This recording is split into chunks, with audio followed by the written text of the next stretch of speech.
Hello my dear students, myself Dr. Pitambar Humne, founder Botany for You and working as Professor and Head Department of Botany, Dharampet MP Dev Memorial Science College, Nagpur, Maharashtra, India. I welcome you all in this online platform for the students of Life Sciences Botany for You. Friends, if you are new or not yet subscribed our YouTube channel, then kindly like, share and subscribe our YouTube channel Botany for You. And also press bell icon for the alerts of every lecture to be uploaded on different life sciences titles.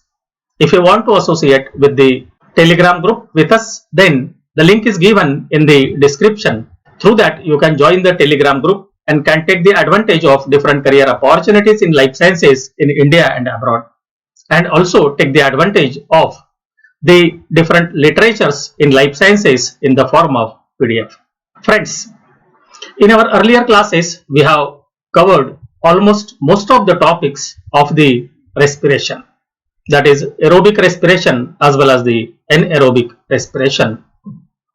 And today we will see the another topic from the respiration other than that of aerobic and the anaerobic routine pathways.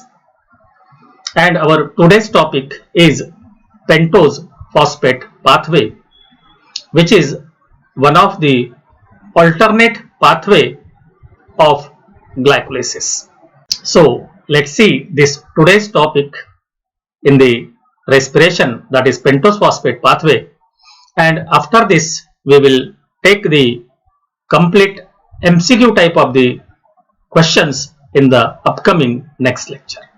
So in the last different lectures we have seen the cellular respiration, that is the process of oxidation of the complex organic compounds into the simple inorganic compounds with the release of the energy. And this was classified into the aerobic respiration and the anaerobic respiration, of which the glycolysis is a common or the gateway step in between the aerobic and anaerobic.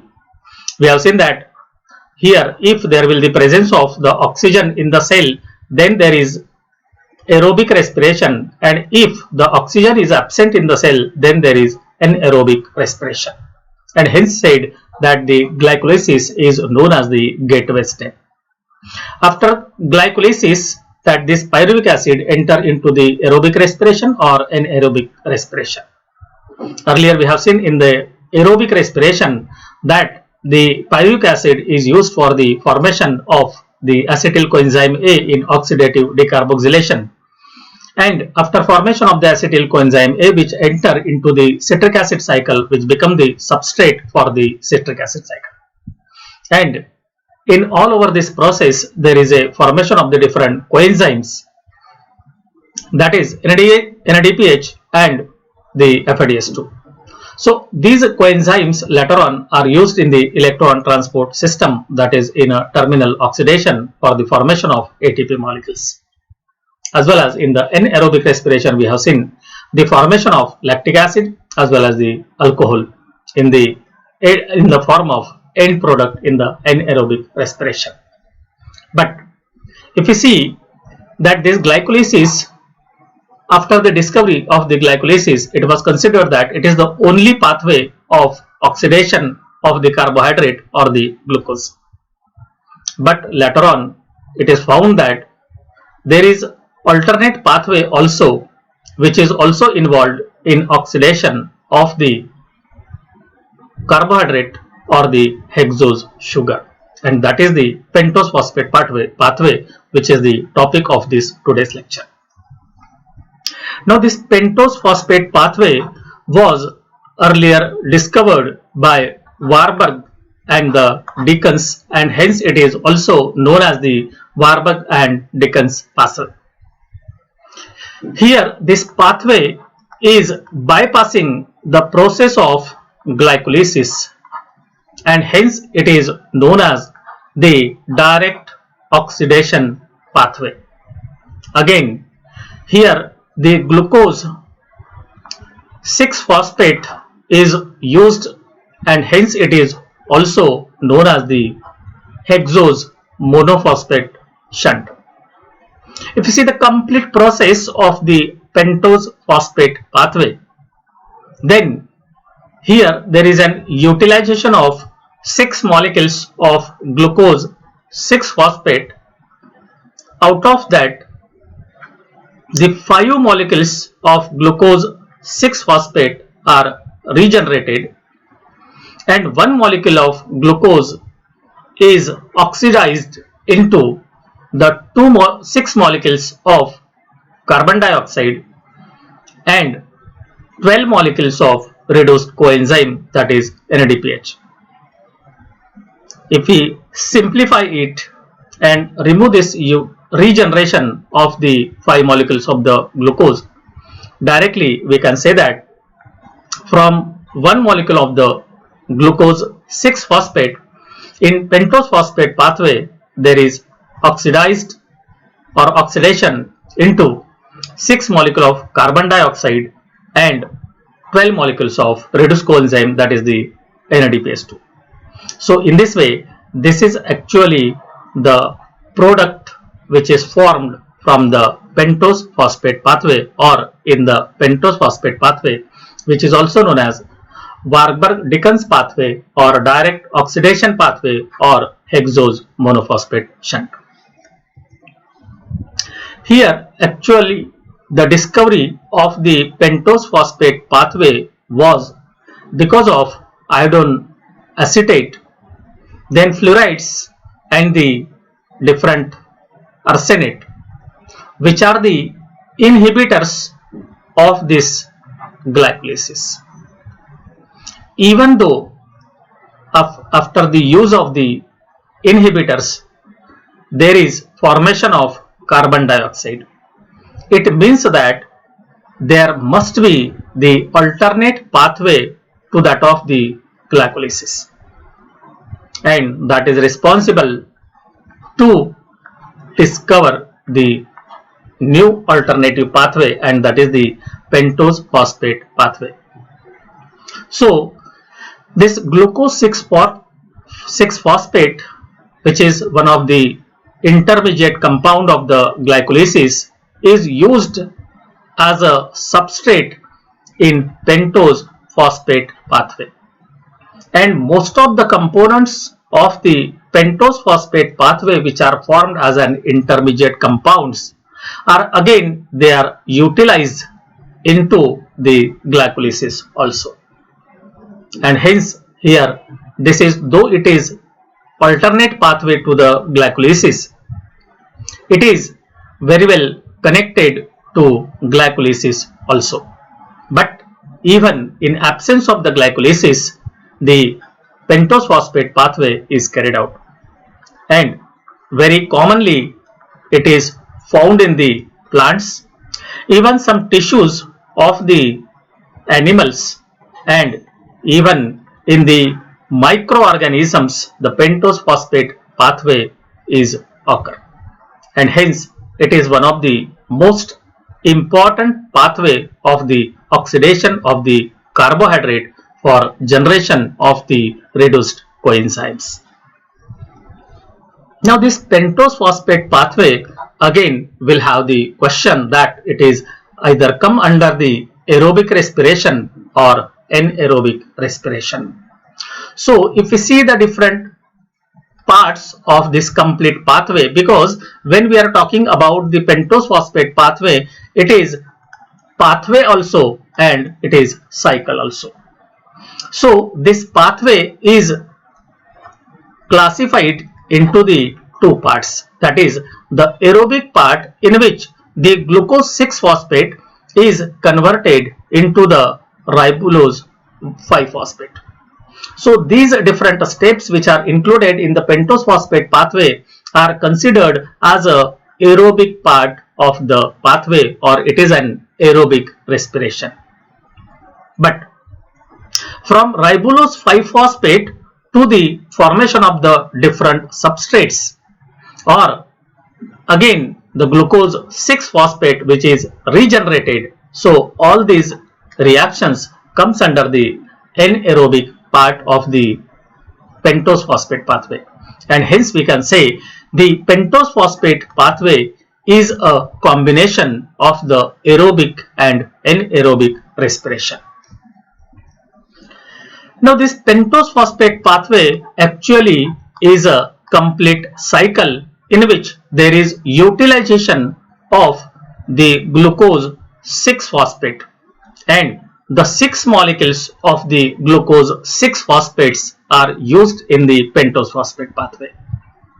Again, here there is formation of the same glucose 6 phosphate molecules also.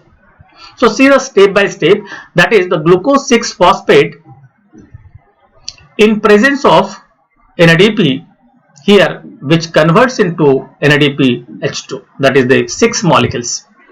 So there is formation of the 6 molecules of phosphogluconolactone. So here also there is formation of 6 molecules of the 6-phosphogluconolactone.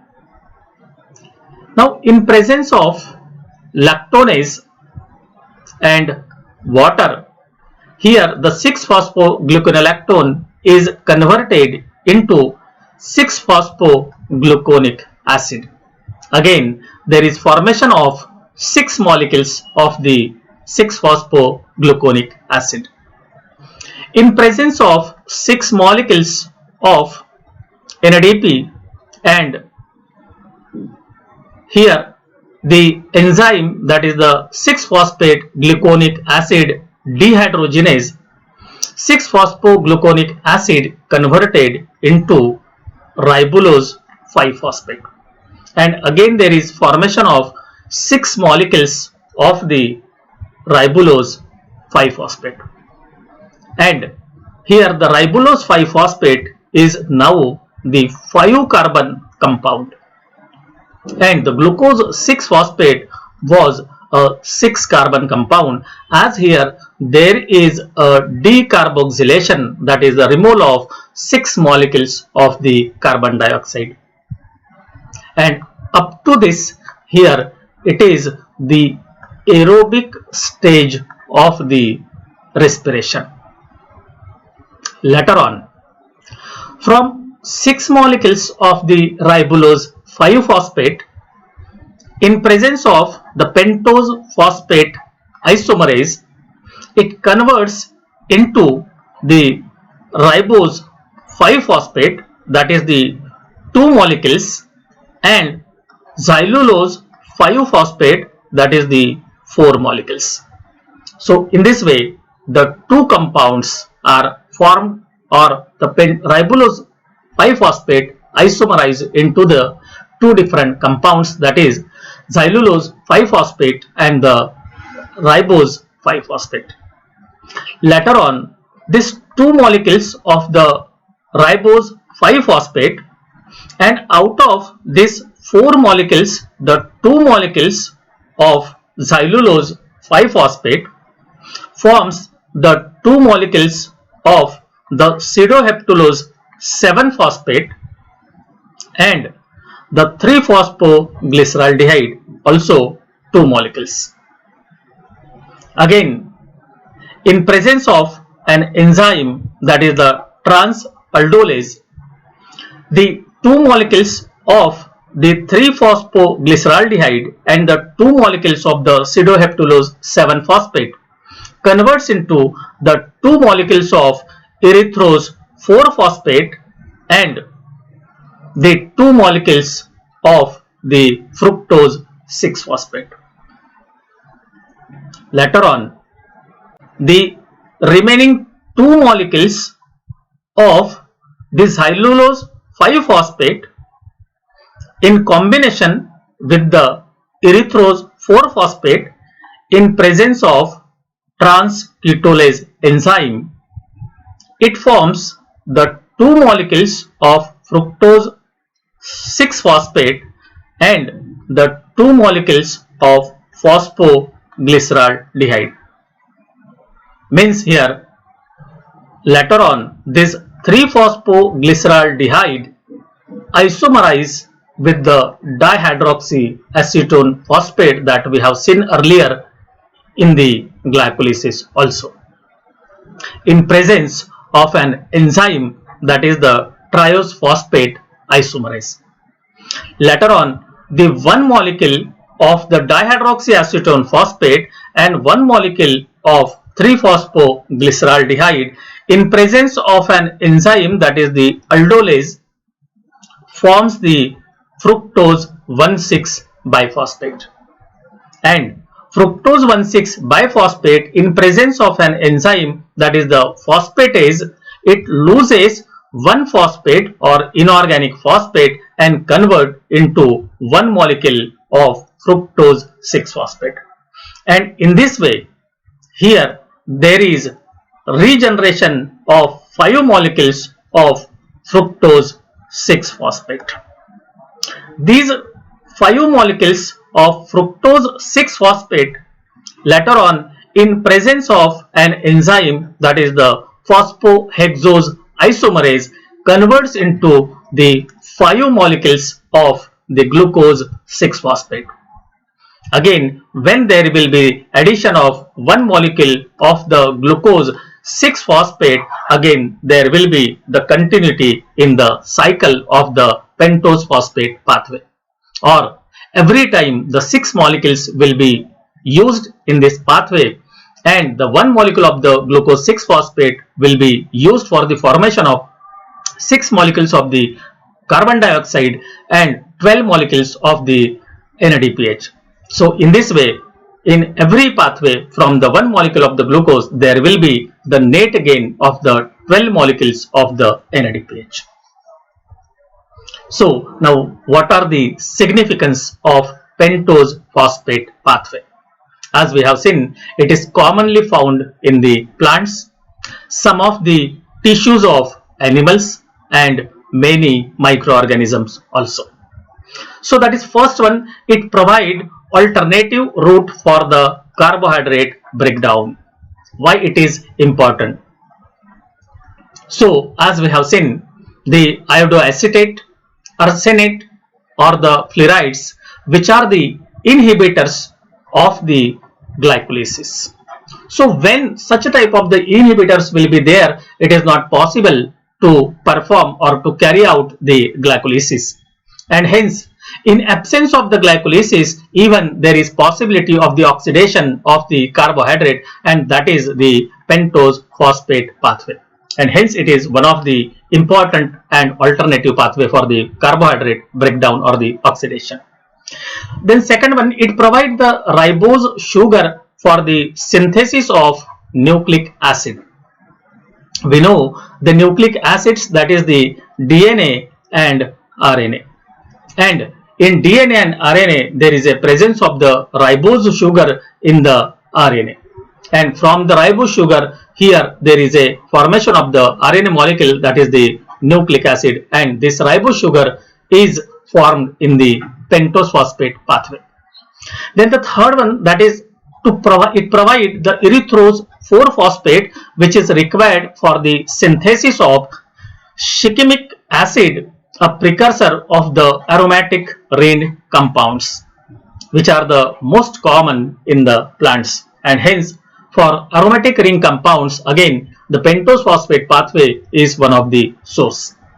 Then fourth one, that is it plays an important role in fixation of the carbon dioxide in photosynthesis through ribulose 5-phosphate.